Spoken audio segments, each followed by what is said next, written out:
Laurent Schmitt nous a rejoint. Bonsoir, merci d'être avec nous et bienvenue. Vous êtes psychiatre, vous êtes l'auteur du livre qui a pour titre Le Secret, édition Odile Jacob. Première ligne du livre en introduction, ne le dis à personne, surtout ne le répète pas, je te le dis mais c'est un secret. En fait, comme vous le dites d'entrée dans ce livre, depuis notre enfance, on côtoie ce secret. Nous avons tous des secrets. D'ailleurs, quelqu'un qui n'aurait aucun secret serait une personnalité un peu trop lisse, un peu trop transparente. Et finalement, les secrets, c'est un des charmes des individus. Mais vous, psychiatre, qu'est-ce qui vous a amené à vous intéresser à ce sujet? Est-ce que c'est un champ important dans la psychiatrie, de cacher quelque chose de sa vie? Alors, bien souvent, les gens ne cachent pas, mais il y a des épisodes de leur vie, soit qui ont été douloureux, la disparition d'une personne, soit presque qu'ils ne connaissent pas, des épisodes d'une génération à l'autre, ou des fois des choses qu'ils cherchent à cacher, comme des fautes ou des erreurs. Mais la frontière est parfois floue. Comment définiriez-vous le secret? Parce qu'au fond, on peut très bien ne pas avoir envie de divulguer sa vie privée, et pour autant, ce n'est pas forcément un secret. Alors, le secret, c'est une entreprise, j'allais dire active des fois, de cacher certaines choses. Et le secret, il y a des secrets que nous connaissons, mais nous avons aussi en nous des secrets qui nous sont inconnus, comme le secret de nos rêves, ou comme tout simplement le secret de notre génétique. Alors, cacher ou ne rien laisser dans l'ombre, ce n'est pas toujours évident. D'un point de vue psychiatrique, quelle place faut-il donner à ce secret dans notre vie? Il y a deux types de secrets. Les secrets les plus connus sont les secrets néfastes, délétères, comme par exemple les secrets de filiation, les infidélités ou les secrets de faute. Mais il y a des secrets qui sont extrêmement importants et qui nous portent, comme des fois des rêves secrets, comme des jardins secrets, et puis des secrets qui nous protègent dans certaines circonstances difficiles. On sait par exemple que Nelson Mandela, incarcéré en prison à Robben Island, eh bien, il se récitait des poèmes secrètement, il lisait de la littérature pour affronter l'adversité.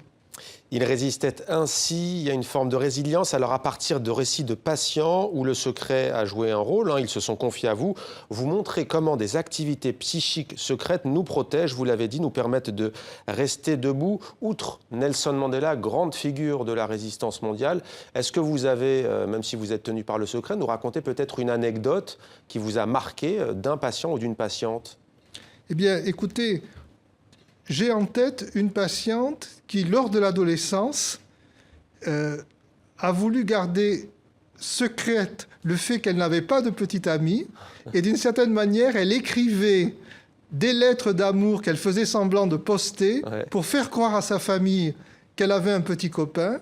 Et cette dimension, ce secret, lui permettait tout simplement de passer pour normal aux yeux des autres. Alors justement, il y a un chapitre qui s'intitule « Pourquoi le secret est-il essentiel à l'amour ?» Alors? Eh bien, le secret est essentiel à l'amour parce que ce qui fait notre charme, c'est le mystère et la séduction. Alors, la séduction, c'est souvent sur ce qu'on imagine de l'autre. Et si les individus sont un peu mystérieux, ils ont d'autant plus d'attrait. Quelqu'un qui serait tout à fait transparent serait aussi tout à fait invisible. Le secret peut bien entendu être néfaste, agir même comme un poison. Vous parlez notamment de l'alcoolisme et des conduites addictives. Souvent, elles sont associées au secret, au comportement caché. Il y a beaucoup d'alcoolisme qui sont liés à des peines et des gens commencent des comportements alcooliques tout simplement dans des périodes difficiles de leur vie, des divorces, du chômage. Et puis il y a beaucoup de conduites addictives qui sont parfois liées à des traumatismes de l'enfance, comme des abus sexuels, comme des violences. Et ça se traduit à l'adolescence et chez les jeunes adultes par des addictions alimentaires.